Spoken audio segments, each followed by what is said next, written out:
G'day there, welcome to this Mark's Reviews and Tutorials video.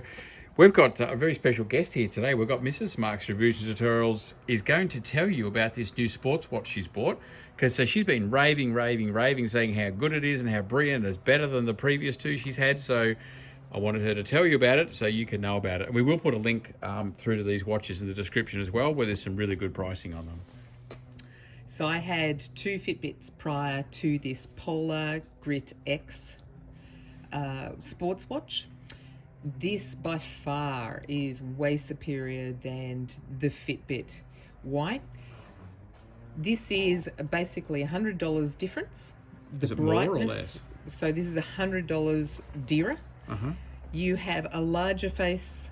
You have a much brighter face. The Fitbit continuously, I was having issues, particularly out exercising, not being able to see the screen.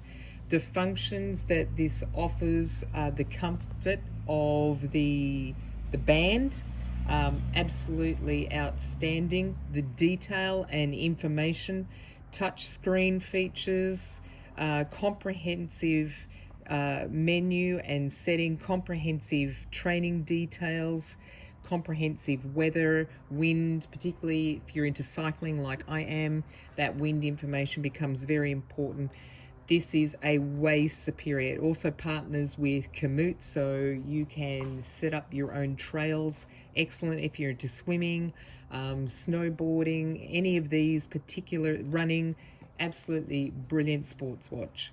Great price for your mid 300-400s. Much superior sports watch. And that brighter. price is in Australian dollars too, so in the US it's going to be way less than that. Yeah. Polar brands are not common. I don't know why. Absolutely brilliant watch. Highly recommend. What Helen's mentioned over and over again is just how much functionality it is.